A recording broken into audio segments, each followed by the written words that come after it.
करेगा।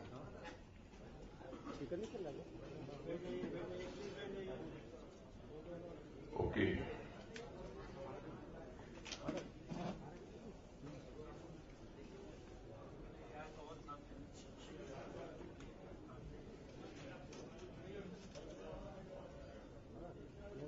मित्रों, सबसे पहले तो मेरी तरफ से आप सबका स्वागत है। आप सबको जानकारी है कि 16वीं लोकसभा के चुनाव प्रचार का पटाक्षेप हो रहा है।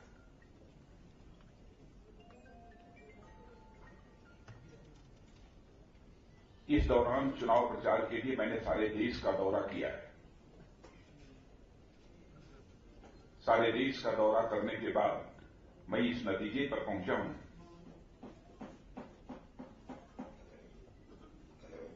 कि देश के समक्ष जो इस समय चुनौतियां हैं, महंगाई, भ्रष्टाचार, कुशासन और सुरक्षा,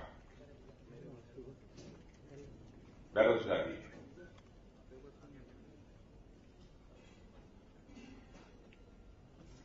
देश की जनता ये महसूस करती है कि इन चुनौतियों पर विजय प्राप्त करने में कांग्रेस लेड यूपीए गवर्नमेंट पूरी तरह से विफल रही है।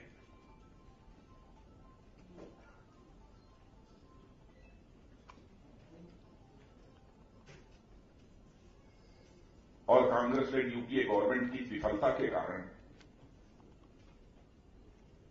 देश की जनता के मन में इस सरकार को लेकर एक बेहद आक्रोश है, गुस्सा है।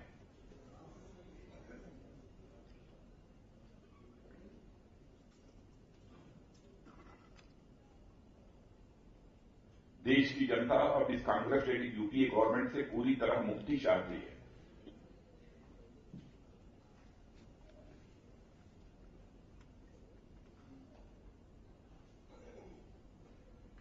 लेकिन सौभाग्य की बात है कि भारतीय जनता पार्टी ने और बीजेपी लेड एनडीए ने, जिसे अपना prime minister candidate Shri Narendra भाई मोदी को घोषित किया है, उनके प्रति लोगों का एक विश्वास और भरोसा पैदा हुआ है। कांग्रेस लेड यूपीए गवर्नमेंट ने जनता के विश्वास और भरोसे को पूरी तरह से तोड़ दिया है।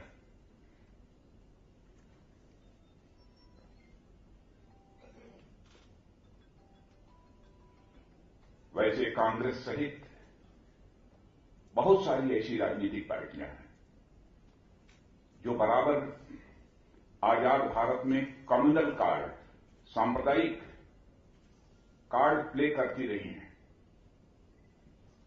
वह इस समय हताश हैं, निराश हैं। यदि मैं दूसरे शब्दों में कहूं तो इस समय वह डिप्रेशन की शिकार है।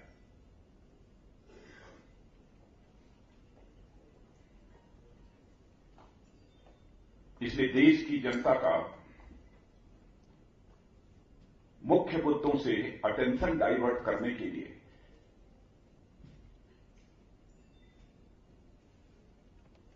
पंथ, मजहब, धर्म,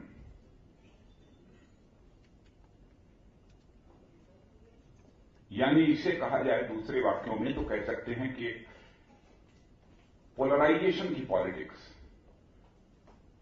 करने की कोशिश उनके द्वारा की जा रही है।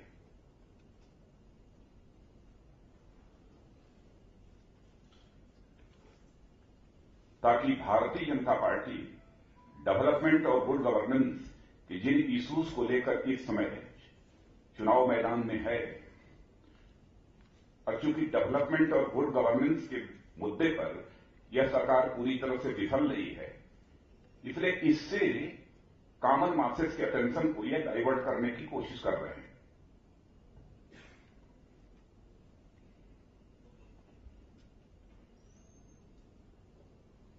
लेकिन इसके विपरीत यह कहा जाता है कि विभाजनकारी पॉलिटिक्स, डिविसिव पॉलिटिक्स यदि कोई कर रहा है तो बीजेपी कर रही है। यह आरोप पूरी तरह से बेबुनियाद है, निराधार है।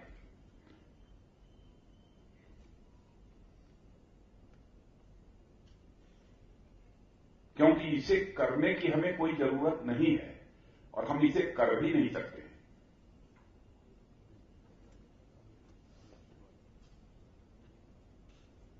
हमें क्यों नहीं करने की जरूरत है, इसका मैं कारण भी बतलाना चाहूंगा।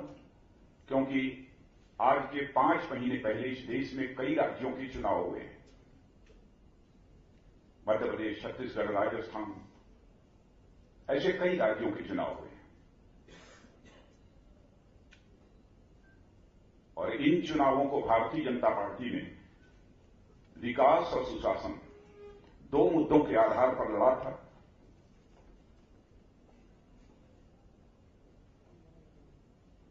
और भारतीय जनता पार्टी को इन राज्यों में शानदार सफलता हासिल हुई है।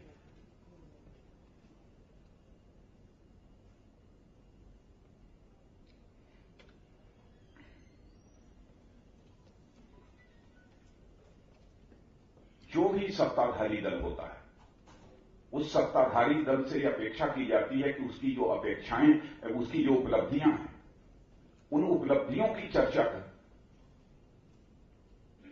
अपने सार्वजनिक सभाओं में और जनता के बीच करे।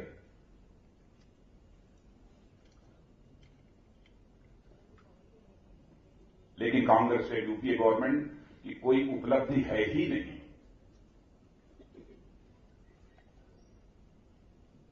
और यही कारण है कि इस गवर्नमेंट के प्रति लोगों के अंदर एक गुस्सा है, आक्रोश है।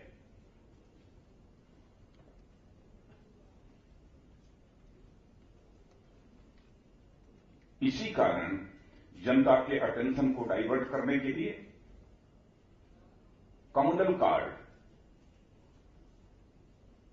यह पॉलिटिकल पार्टी प्ले कर रही है। और मैं उत्तर प्रदेश की यदि मैं चर्चा करूं तो मैं कह सकता हूं कांग्रेस, सपा और बसपा तीनों पॉलिटिकल पार्टी यह कम्युनल कार्ड खेलने की कोशिश कर रही हैं।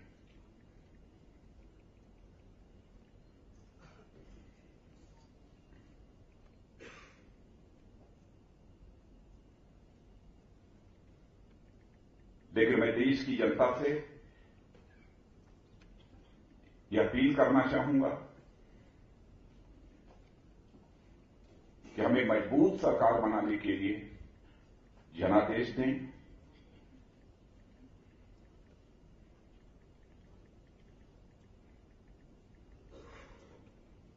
और इसलिए मैं स्पष्ट जनादेश की बात कर रहा हूं, ताकि जनता की सेवा करने के लिए यदि वह ताज देते हैं तो ऐसा ताज दें ताकि किसी भी राजनीतिक पार्टी का हमें मोहताज न होना पड़े।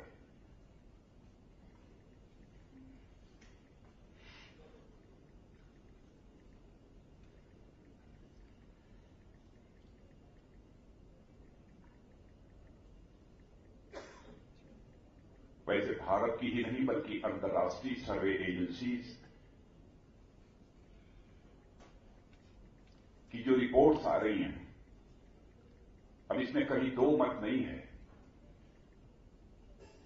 कि बीजेपी लेडी एनडीए को केवल मैजिक फिगर नहीं, 272 की मैजिक फिगर ही नहीं बल्कि 300 सीट्स इस लोकसभा चुनाव में प्राप्त हो सकती है।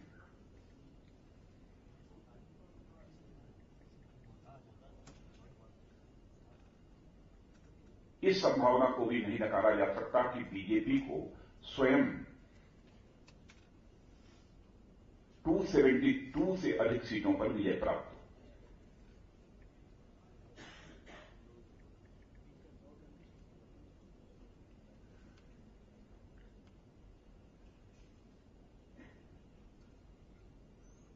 शायद स्वतंत्र भारत के इतिहास का एक ऐसा चुनाव है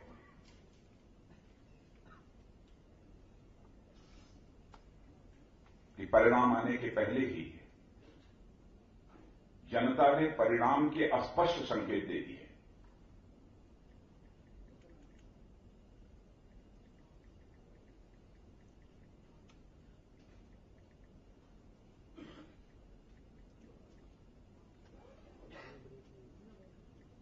मित्रों, यह वाराणसी, जहां पर हम प्रेस कॉन्फ्रेंस कर रहे हैं, यह भारत की सांस्कृतिक राजधानी है। और वैसे दिल्ली भारत की राजनीतिक राजधानी है।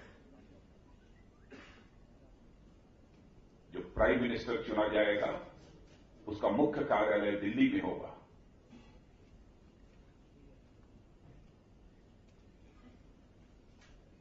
लेकिन जिसे हम लोगों ने प्राइम मिनिस्टर कैंडिडेट घोषित किया है, नरेंद्र भाई मोदी,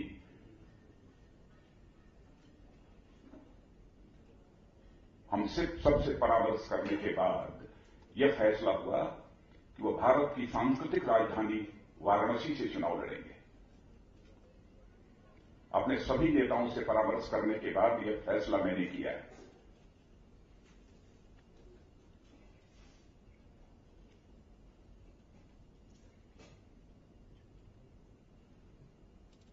क्योंकि हम इस हकीकत को समझते हैं, भारत को यदि महान भारत बनाना है, भारत को यदि विश्व के जगत गुरु के पद पर आसीन करना है, तो भारत का सुपर इकोनॉमिक पावर बनना यह आवश्यक है, यानी विश्व की आर्थिक महाशक्ति बनना आवश्यक है। लेकिन साथ ही साथ विश्व का नेतृत्व करने के लिए भारत को सुपर स्पिरिचुअल पावर, विश्व की आध्यात्मिक महाशक्ति भी बनना आवश्यक है।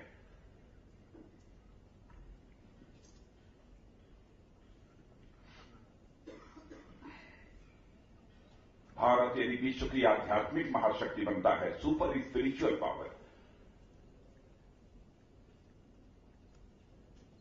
तो फिर जाति, पात, पंथ, मजहब, यानी इंसान और इंसान के बीच डिस्क्रिमिनेशन की किसी प्रकार की कोई गुंजाइश शेष नहीं बचेगी।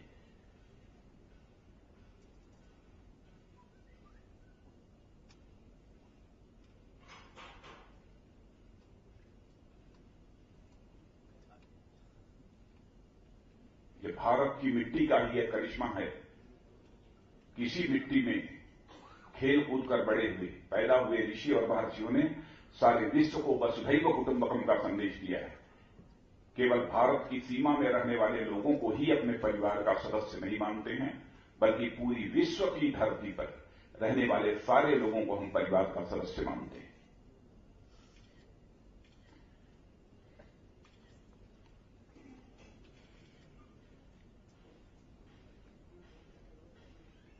इसे मैं सुखद संयोग मानता हूं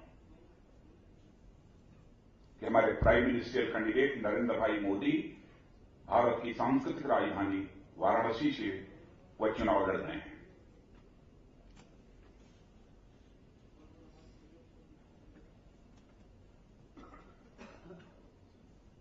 देश को पूरा विश्वास है कि नरेंद्र भाई मोदी प्रधानमंत्री बनने के बाद भारत को वास्तविक ऊंचाइयों तक ले जाने में पूरी तरह से कामयाब होंगे।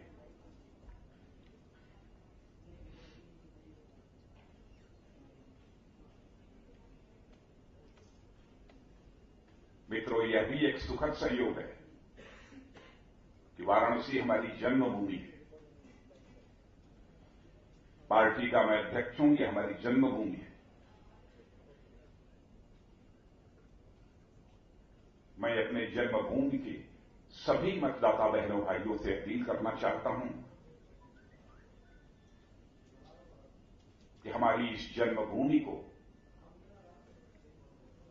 नरेंद्र भाई मोदी की कर्मभूमि बनाने के लिए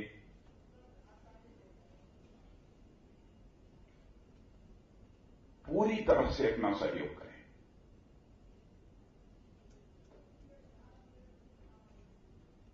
जाति, पंथ, मजहब, इन सब सारी चीजों से ऊपर उठकर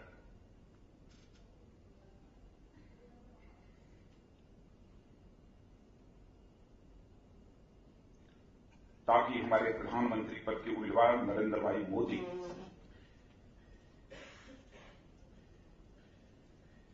भारत को विश्व का नेतृत्व करने वाले एक देश के रूप में बना सके।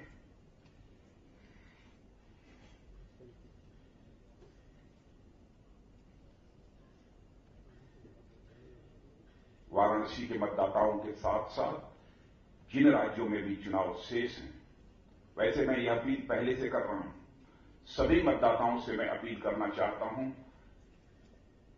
कि मतदान के दिन वह अपने मतों का प्रयोग करने के लिए मतदान केंद्र पर अवश्य जाएं।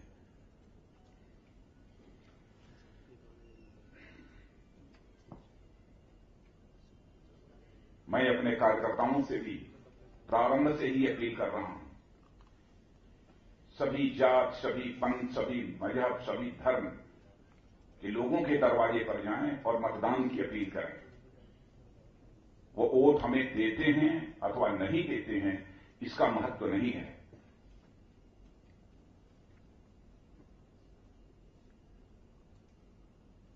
क्योंकि स्वस्थ लोकतांत्रिक व्यवस्था में अपने मतों का प्रयोग करना यह सामान्य धर्म नहीं है, बल्कि राष्ट्र धर्म है।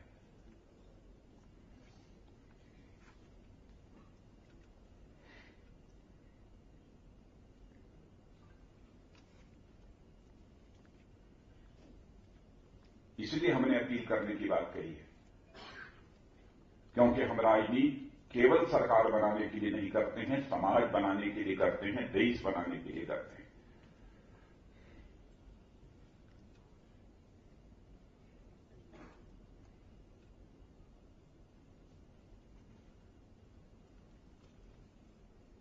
मैं देश के सभी भारतीय जनता पार्टी और एनडीए के कार्यकर्ताओं को इस शानदार कैंपेन के लिए जहां बधाई देता हूं, वहीं अथक परिश्रम के लिए उनके प्रति आभार भी व्यक्त करना चाहता हूं।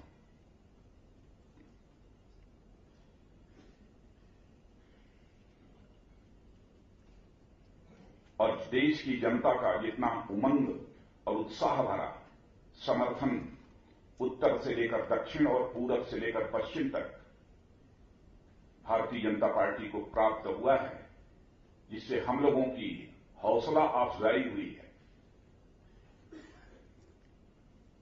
उसके लिए मैं इस देश की जनता के प्रति भी बहुत ही विनम्रतापूर्वक आभार व्यक्त करता हूं।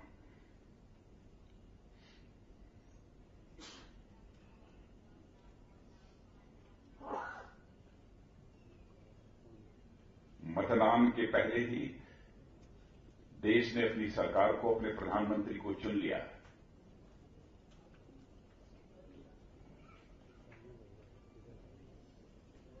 पहली बार हो रहा है और इसका महत्व विशेष रूप से इसलिए है, किसी के प्रति सहानुभूति के आधार पर यह चुनाव नहीं हो रहा है, बल्कि मुद्दों पर हो रहा है। विकास और सुशासन, डेवलपमेंट एंड गुड गवर्नेंस।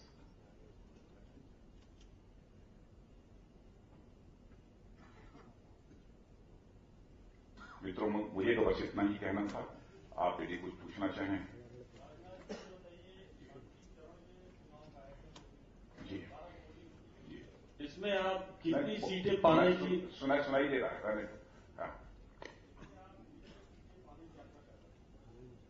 इस अंतिम चरण में, अब अंतिम चरण में राज्य के अनुसार पूछें तो मैं मतदान होने के बाद ही मैं बताऊंगा कि कितनी सीटें हम प्राप्त करें। वैसे अब तक का हमारा ऑब्जर्वेशन जो सारे देश भर का है और भिन्न भिन्न राज्यों का जो अलग अलग है, उस आधार पर मैं कह सकता हूं कि बीजेपी लेड एनडीए 300 से अधिक सीटों पर अपनी बढ़त अभी तक हम लोगों के असेसमेंट के हिसाब से और कुछ सर्वे एजेंसीज के असेसमेंट के हिसाब से बना चुकी है। जी, एक मिनट, एक आऊंगा मैं, जब तक कहेंगे तब तक बैठूंगा। हाँ। जी जी,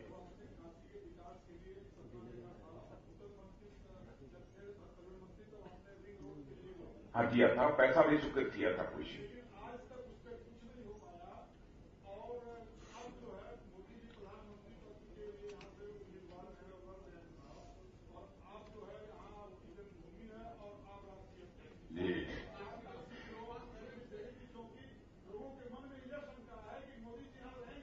नहीं, देखिए, मैं स्पष्ट कर देना चाहता हूं, नरेंद्र भाई मोदी को वैसे ही हम लोगों ने प्रधानमंत्री का उम्मीदवार नहीं घोषित किया है। डेवलपमेंट के मामले में जिसने हिंदुस्तान में मिसाल कायम की है। और मैं कह सकता हूं कि गुजरात के डेवलपमेंट की प्रशंसा केवल भारतीय जनता पार्टी के लोग ही नहीं कर रहे हैं, बल्कि 2008 में राजीव गांधी फाउंडेशन, जिसकी अध्यक्ष स्वयं श्रीमती सोनिया गांधी हैं, उस राजीव गांधी फाउंडेशन ने भी प्रशंसा की है 2008 में।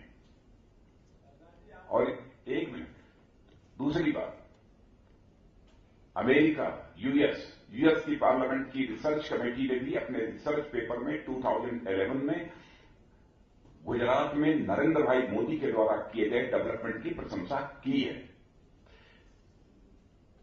डेवलपमेंट सचमुच उनकी एक मूल प्रकृति बन चुकी है, स्वभाव बन चुका है। और इसीलिए मैंने सोचा ना कि हमारी इस जन्मभूमि से ऐसा व्यक्ति लड़ना चाहिए, क्योंकि जन्मभूमि का कर्ज उतार पाना ये बहुत कठिन होता है। तो मैंने कहा थोड़ी बहुत भी यदि मैं उतार सकूं तो बिल्कुल प्रधानमंत्री यदि कैंडिडेट हमारी जन्मभूमि से होता है तो इससे बड़े गौरव की बात और कुछ नहीं हो सकती, क्योंकि मुझे पूरा विश्वास है कि इसका डेवलपमेंट होगा, क्योंकि डेवलपमेंट उनकी प्रकृति में है, उनके स्वभाव में है, that is a part of his nature. बोलिए एक व्यक्ति एक सवाल अखिलेश जी। अगर मोदी जी बड़ोदरा और बनारस दोनों से जीतते हैं तो पार्टी अध्यक्ष सीधा सवाल पूछ रहा हूं, मैं दोनों स्थानों के लोगों को विश्वास दिलाना चाहता हूं कि किसी को निराश नहीं करेंगे।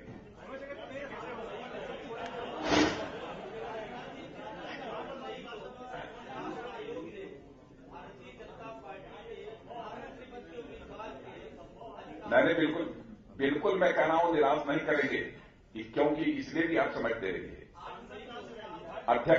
अध्यक्ष वाराणसी का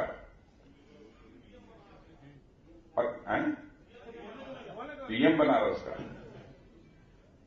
गवर्नमेंट को हेड करने वाला बनारस का प्रतिनिधि गवर्नमेंट को हेड करेगा कोई।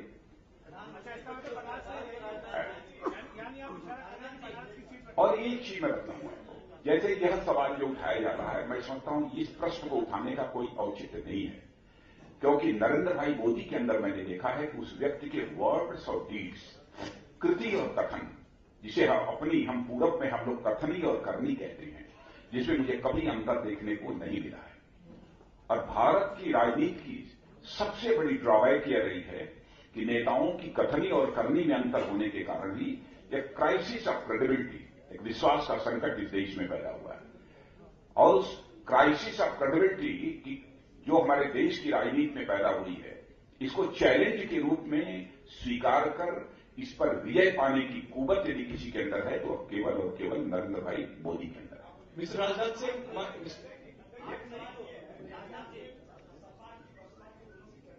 जी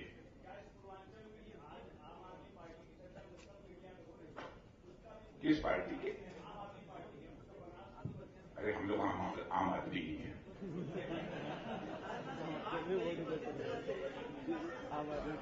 अरे मैं स्वयं आम आदमी हूँ, धोती कुर्ता पहने गांव का रहने वाला हूँ, चकिया का, भगौदा गांव का, टूटा फूटा का रह गए, मैं भी आम आदमी हूँ। नरेंद्र भाई मोदी पिताजी जी चाय बनाते थे, नरेंद्र भाई मोदी प्लेटफॉर्म पर चाय बेचने जाते थे, अब इससे बड़ा आम आदमी कौन हो? वास्तविक अपना प्रचार कार्य करने में भाजपा के अनुसार शिकायत का मौका दिया चुनाव आयोग ने, और आपको सड़कों पर प्रदर्शन करना पड़ा बनारस और दिल्ली में, और आपकी शिकायतों को महत्व भी ऐसा लगा कि चुनाव आयोग ने नहीं किया। और शाम को बीएस संपत जी ने खुद प्रेस कॉन्फ्रेंस कर एक तरह से भाजपा के आरोपों को गलत ठहराया।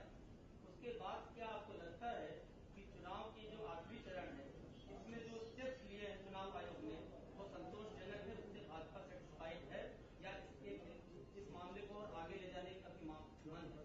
मैं चुनाव आयोग से अपेक्षा करता हूं कि जिन राज्यों के जिन संसदीय निर्वाचन क्षेत्रों के चुनाव शेष बचे हैं, वह चुनाव ठीक तरीके से संपन्न हो जाएं, निष्पक्ष चुनाव संपन्न हों,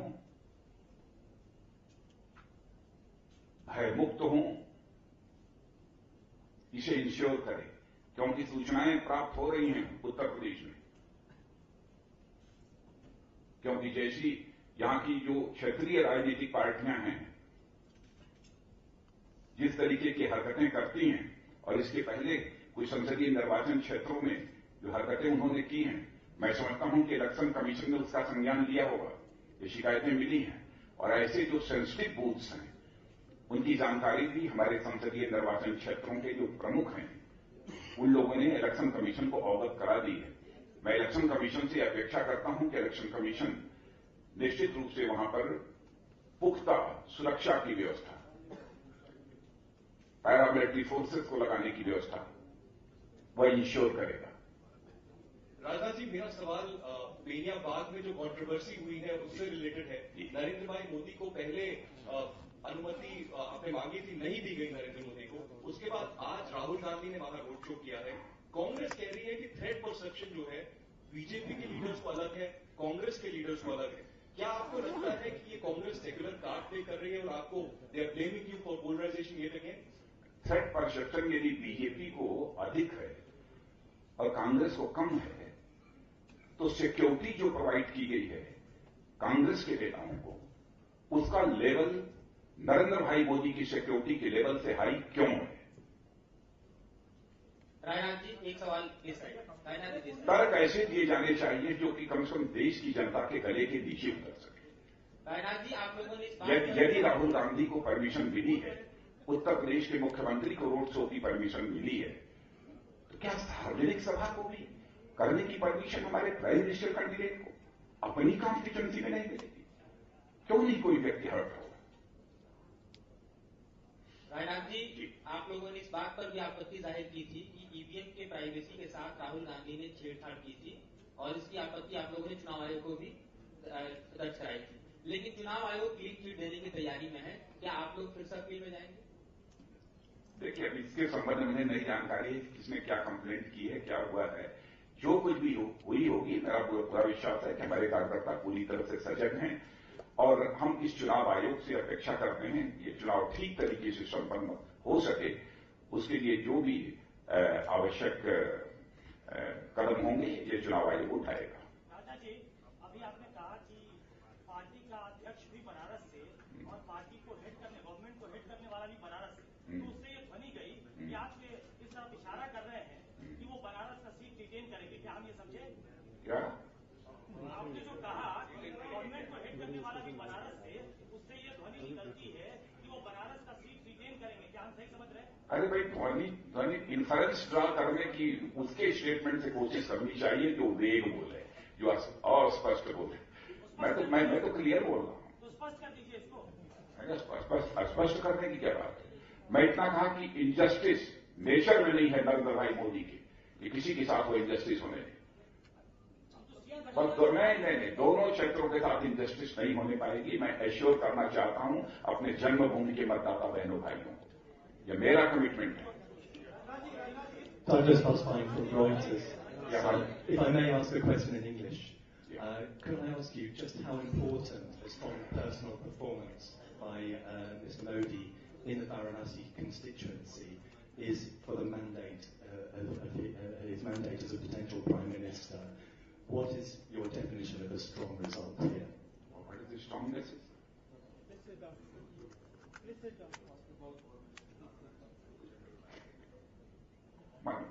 You are asking about the performance of Mr. Narendra Bhai Modi in Varanasi parliamentary constituency. Oh, no doubt, there is no question. He will win the election from this Varanasi parliamentary constituency with a huge majority. And I expect that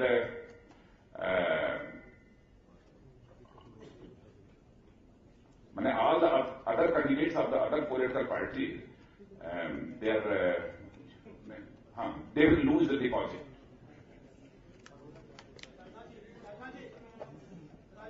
नहीं, अभी तो astrology नहीं पढ़ी है। वैसे वाराणसी में लोग बता देंगे।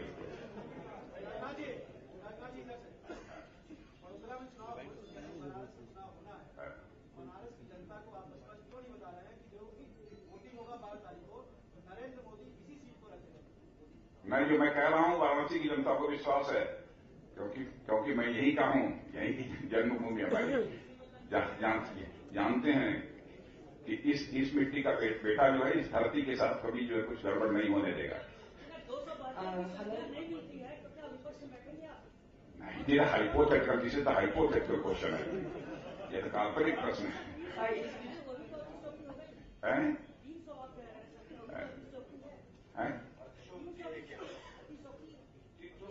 अच्छा, अतिशयोक्ति नहीं, हम लोग कोई मैंने एग्जैगरेट किसी बात को नहीं करते हैं, उसकी अतिशयोक्ति नहीं करते हैं, ये एग्जैगरेशन नहीं है।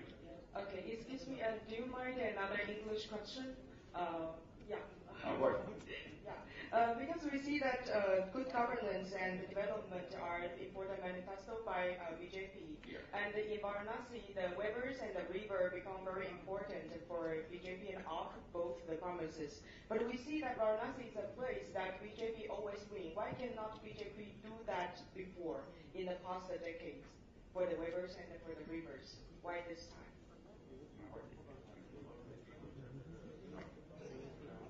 Yeah. For the last 10 years, we are not having our government in the center. Then it was not possible for BJP to do something for the welfare of the weavers of this Varanasi.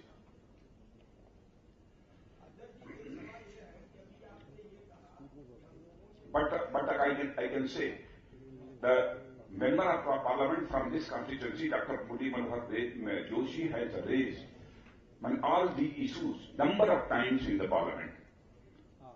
But this Congress-led UPA government was completely non-functional. They were not in position to do anything.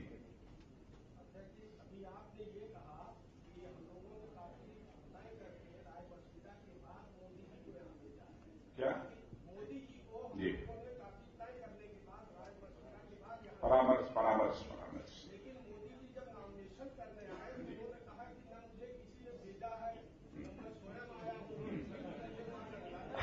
ये तो बात सही है। कोई भी ऐसा व्यक्ति होगा स्पिरिचुअल वर्क, जो कुछ भी होता है सब उसी की कृपा से होता है, गंगा मैया की कृपा से होता है, परमात्मा की कृपा से होता है। यही भारत को सांस्कृतिक राजधानी जो कहा कि काशी को भारत की सांस्कृतिक राजधानी कहा जाता है, ये उसका करिश्मा है।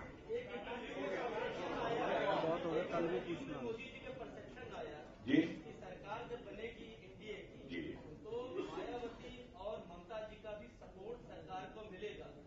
और मायावती और ममता जी दोनों ने कह दिया खुलेआम मंच से कि हम किसी भी ढंग का सपोर्ट नहीं करेंगे, भाजपा और मोदी के साथ कोई रिलेशन नहीं। अरे कहाँ किसने कहा? नहीं, मैंने we are already getting the clear majority to form the government. But if any political party wants to support the BJP-led NDA, then we will welcome them. Thank you very much.